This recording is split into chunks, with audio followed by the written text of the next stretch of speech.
الحمد لله رب العالمين، والصلاة والسلام على سيد الأنبياء والمرسلين. قال الله تعالى في القرآن المجيد والفرقان الحميد: ربنا أنزل علينا مائدة من السماء تكون لنا عيدا لأولنا وآخرنا.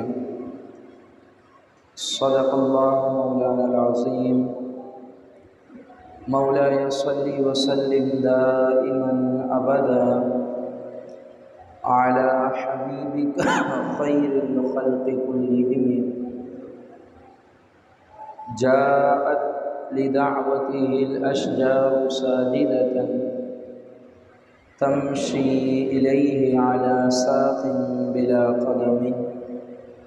مل کر محبت کے ساتھ شریف پڑھ لیجیے: الصلاۃ والسلام علیک یا سیدی یا رسول اللہ، الصلاۃ والسلام علیک یا سیدی یا نبی اللہ، وعلی آلک واصحابک یا سیدی یا خاتم النبیین. حمد و صلات کے بعد معزز حاضرین و سامعین اعزام، السلام علیکم ورحمۃ اللہ وبرکاتہ. شریعت اسلامیہ نے جہاں دیگر فرائض و ذمہ داری ہم مسلمانوں پر لازم کی ہیں، کسی ذمہ داری اور کسی فرض کا تعلق فقط انسان کے بدن سے رکھا ہوا ہے، اور کسی فرض کا تعلق صرف اور صرف اللہ تعالیٰ نے مال سے رکھا ہوا ہے، اور کسی فرض کا تعلق اللہ رب العالمین نے بدن اور مال دونوں سے جوڑا ہوا ہے. مالی فرائض اور واجبات میں صدقات واجبہ جیسے زکوٰۃ، صدقہ فطر، کفارہ صوم، کفارہ یمین، یہ ساری چیزیں آتی ہیں. صدقہ فطر یہ شریعت اسلامیہ نے خاص نصاب والوں پر لازم کیا ہے، اور جس پر صدقہ فطر لازم ہوتا ہے، پھر اگر اس کے نابالغ اولاد ہو اور اولاد کے پاس کوئی مال نہ ہو تو اس صورت میں وہ صدقہ فطر اپنی طرف سے بھی دے گا اور ساتھ اپنی نابالغ اولاد کی طرف سے بھی دے گا. یہ شریعت اسلامیہ نے لازم کیا ہے. پھر صدقہ فطر میں دینا کیا ہے؟ شریعت اسلامیہ نے اس میں 4 اجناس کا تذکرہ فرمایا ہے، اور ایک روایت کے اندر ایک مزید چیز آتی ہے، تو یہ پورا 5 چیز مکمل طور پر بنتی ہیں، جن میں سے ایک گندم ہے، ایک جو ہے، ایک کھجور ہے، ایک کشمش ہے، اور بعض روایات میں پنیر کا تذکرہ بھی آتا ہے. تو یہ ٹوٹل 5 چیزیں بن جاتی ہیں. پھر اب یہ دینا کتنا ہے کہ کوئی بندہ گندم دے، جو دے، کھجور دے یا کشمش دے تو دے گا کتنا؟ اب جس طرح ہمارے زمانے کے اندر یہ کلو کا بٹا چلتا ہے اور کلو سے وزن ہوتا ہے، گرام سے وزن ہوتا ہے، جس زمانے کے اندر رسول کائنات صلی اللہ علیہ وسلم نے ان احکامات کو لازم فرمایا تھا، اس زمانے کے اندر صاع چلا کرتا تھا. یعنی یہ ایک وزن کا نام ہے، صاد، الف اور عین، صاع ایک وزن ہے. تو فقہاء اعظام نے اس صاع کو جب موجودہ دور میں کلو گرام میں تبدیل کرا تو ایک صاع یہ تقریباً آج کے حساب سے یہ 4 کلو گرام بنتا ہے، ایک سا۔ اب شریعت اسلامیہ نے حکم یہ ارشاد فرمایا کہ اگر کوئی شخص گندم سے صدقہ فطر ادا کرے گا تو وہ نصف سا یعنی پھر 2 کلو گندم وہ ادا کر دے، یا 2 کلو گندم کی جو قیمت بنتی ہے اس قیمت کو ادا کر دے، یا پھر اگر کوئی بندہ جو سے، کھجور سے یا کشمش سے صدقہ فطر ادا کرنا چاہے تو یا تو یہی 4 کلو لے کر وہ کسی جو مستحق ہے اس کو دے دے، یا پھر اس کے مساوی جو رقم بنتی ہے اس رقم کو کسی مستحق کو دے دیا جائے، یا جہاں صدقہ فطر لگتا ہے وہاں دے دیا جائے۔ یہ شریعت اسلامیہ نے ہمیں حکم ارشاد فرمایا ہے۔ اب آپ دیکھیے اللہ تعالیٰ نے مختلف لوگوں کو مختلف مالی حیثیت دی ہوئی ہے۔ ایسا نہیں ہے کہ پوری کائنات میں ہر کوئی ایک ہی مالی حیثیت سے بچتا ہے، ایسا نہیں ہے، بلکہ مختلف کیٹیگریز ہیں۔ کسی کو اللہ تعالیٰ نے بہت ہی زیادہ مال و دولت عطا فرمایا ہے، کسی کو اللہ تعالیٰ نے اوسط درجے میں رکھا ہے، اور کوئی ایسا ہے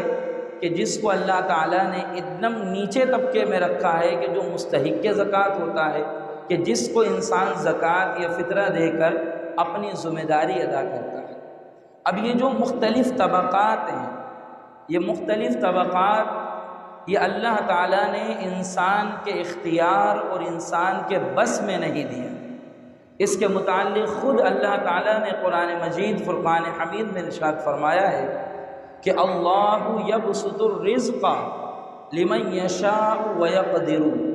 فرمایا اللہ رب العالمین جس کے لیے چاہتا ہے اس کے رزق کو وسعت دے دیتا ہے، اور جس کے لیے چاہتا ہے اس کے رزق میں تنگی فرما دیتا ہے۔ یہ اللہ رب العالمین کی طرف سے۔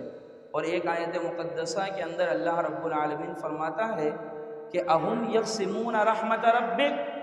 کہ محبوب ان کفار و مشرکین سے بولیے کہ کیا یہ لوگ تیرے رب کے رحمت کو تقسیم کرتے ہیں؟ فرمایا نحن قسمنا بینہم معیشتہم، بلکہ نہیں، ہم خدا ہو کر ان کے درمیان ان کی معیشت کو تقسیم کرتے۔ تو یہ اللہ رب العالمین نے اپنے اختیار میں لیا ہوا ہے۔ اب یہ جو رسول کائنات صلی اللہ علیہ وسلم نے مختلف اجناس کا تذکرہ فرمایا ہے، یہ مختلف کیفیات اور مختلف احوال کے متعلق ہے۔ اب اللہ تعالیٰ نے کائنات کے اندر سب کو ایک ہی کیفیت میں نہیں رکھا ہے، مختلف کیفیت میں رکھا ہے۔ اب صدقہ فطر کے ادا کرنے کا جو طریقہ شریعت اسلامیہ نے فراہم کیا ہے وہ یہ کہ ہر بندہ اپنی مالی استطاعت کو دیکھے گا۔ ایسا نہیں کہ کسی کی استطاعت گندم کی ہو اور وہ بڑھ چڑھ کر حصہ لینے کے لیے کشمش سے صدقہ فطر ادا کرے اور اپنے لیے مشکلات کھڑی کر دے، اس کی شریعت اسلامیہ نے اجازت نہیں دی ہے۔ پھر یوں ہی اس کا برعکس ہے کہ کسی کو اللہ تعالیٰ نے مال و دولت کا انبار لگایا ہوا ہے، کسی کو اللہ تعالیٰ نے فراوانی عطا فرمایا ہوا ہے، وسعت مال سے نوازا ہوا ہے، اب وہ بندہ کشمش یا کھجور یا جو کو چھوڑ کر گندم کی طرف آ رہا ہے، تو اب یہ بندہ اللہ تعالیٰ کی نعمت کو پھر ٹھکرا رہا ہے کہ اللہ تعالیٰ نے جب اس کو ایک اعلیٰ نعمت دیا ہوا ہے، ایک اعلیٰ مقام دیا ہوا ہے، ایک اعلیٰ رتبہ دیا ہوا ہے، اور اللہ تعالیٰ نے اس کے مال کے اندر فراوانی عطا فرمایا ہے، وسعت عطا فرمایا ہے، وہ خدا ہے، چاہے تو پل بھر میں عطا فرما دے اور چاہے تو پل بھر میں لے لے۔ ہم اور آپ بے بس ہیں، ہمارا اور آپ کا کوئی اختیار نہیں، مگر ہاں ہمیں یہ ضرور دیکھنا ہوگا کہ شریعت اسلامیہ نے جو طریقہ ہمیں فراہم کیا ہے ہمیں اسی طریقے پر چل کر اپنی زندگی کو بسر کرنا ہوگا، اسی طریقے پہ چل کر اپنے فرائض کو ادا کرنا ہوگا، اپنے واجبات کو ادا کرنا ہوگا۔ اگر اس سے ہٹ کر ہم میں سے کوئی بندہ کوئی اور راستہ اختیار کرتا ہے تو وہ راستہ صحیح راستہ کبھی بھی نہیں ہو سکتا۔ تو ہم میں سے ہر بندہ اپنی مالی استطاعت کو دیکھے کہ اللہ تعالیٰ نے اس کو کس درجے پر رکھا ہوا ہے، کہ اگر وہ کشمش یا اس کے مساوی رقم سے صدقہ فطر دے سکتا ہے، چونکہ موجودہ دور میں اسی کا سب سے زیادہ ریٹ ہے، تقریباً وہ 2800 روپے فی کس بنتا ہے۔ تو اگر کوئی بندہ اس سے دے سکتا ہے تو اللہ رب العالمین کی شان کریمی ہے کہ رب ذوالجلال نے یہ ہاتھ دینے والا ہی بنایا، تو بندہ اس سے ادا کرے۔ اور اگر کوئی بندہ کشمش سے نہیں دے سکتا بلکہ اس سے نچلا طبقہ جو کھجور کا آتا ہے، جس کی مساوی رقم 4 کلو جو اوسط درجہ کی کھجور ہے، اب کھجور بھی مختلف ہوتی ہیں، آپ اجوا کھجور پہ جائیں تو وہ بہت ہی مہنگی ہے، اسی طرح آپ نیچے سے نیچے آ جائیں تو سستی سے سستی کھجور ہے، تو اوسط درجے کی جو کھجور ہے اس کی رقم تقریباً 1600 روپے بنتی ہے۔ اب ہم میں سے ہر بندہ اپنی مالی استطاعت کو دیکھے کہ اگر میں کشمش یعنی 2800 روپے سے صدقہ فطر ادا نہیں کر سکتا تو اب دوسرا درجہ وہ 1600 روپے کا آتا ہے کہ اگر ہاں اللہ تعالیٰ نے مجھے یہ درجہ عطا فرمایا ہے، یہ وسعت عطا فرمایا ہے، تو اب بندہ اسی درجے پہ رہ کر صدقہ فطر کو ادا کرے۔ اور اگر کوئی بندہ یہ سمجھتا ہے کہ میں 2800 یعنی کشمش سے بھی صدقہ فطر نہیں دے سکتا اور اس سے نیچے کھجور، اس سے بھی صدقہ فطر جو 1600 روپے بنتا ہے اس سے بھی نہیں دے سکتا، پھر اس سے نیچے آ جائے جس کا مقام جو کا ہے کہ اس کی مساوی رقم پھر وہ 560 روپے بنتی ہے، کہ اب بندہ اس کی طرف آئے اور دیکھے کہ میں جو سے صدقہ فطر ادا کر سکتا ہوں کہ جو سے صدقہ فطر ادا نہیں کر سکتا۔ اگر جو سے صدقہ فطر ادا کر سکتا ہوں تو اس رب ذوالجلال کی شان کریمی کو سمجھتے ہوئے ہمیں جو سے ہی صدقہ فطر کو ادا کرنا ہوگا، کیونکہ یہ اللہ تعالیٰ نے ہم پر لازم کیا ہے، ہم پر فرض کیا ہے۔ اگر یہ ساری چیزیں ہم ادا کریں گے تو وہ رب ذوالجلال جب بندوں کو اپنی عبادت کرتا ہوا دیکھتا ہے، اپنے حکم کو بجا لاتے ہوئے دیکھتا ہے، تو رب ذوالجلال پھر اس کے مال کے اندر مزید وسعت عطا فرماتا۔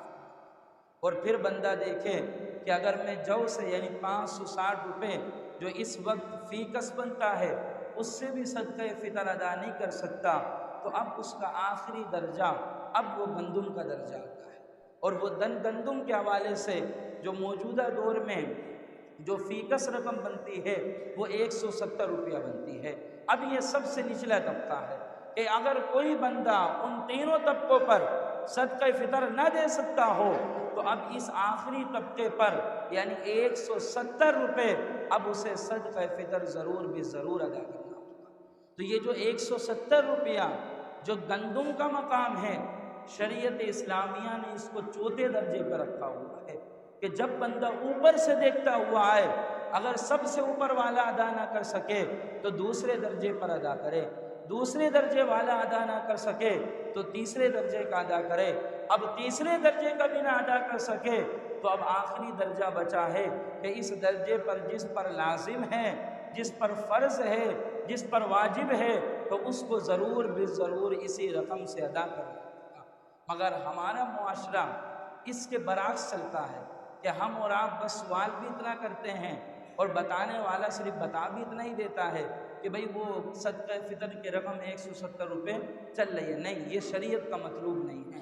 شریعت نے یہ تعلیم نہیں دی ہے، شریعت نے یہ نہیں بیان فرمایا۔ پوری بات یہ ہے کہ آپ کی مالی استطاعت کیا ہے۔ اگر آپ کی مالی استطاعت گندم کے برابر ہے تو شریعت آپ سے تقاضا کرتی ہے کہ آپ 170 روپے اس سال کا صدقہ فطر ادا کریں، اور اگر آپ کی مالی استطاعت جو ہے تو اب شریعت آپ سے گندم کا تقاضا نہیں کرتی، اب شریعت آپ سے جو کا تقاضا کرتی ہے، اور اس کی موجودہ قیمت 560 روپے ہے کہ اب آپ 560 روپے ادا کریں۔ اور اگر آپ کی مالی استطاعت جو سے اوپر کھجور کے برابر ہے تو آپ اپنی مالی استطاعت کا بھرم رکھتے ہوئے اللہ تعالیٰ کی نعمت کا شکر ادا کرتے ہوئے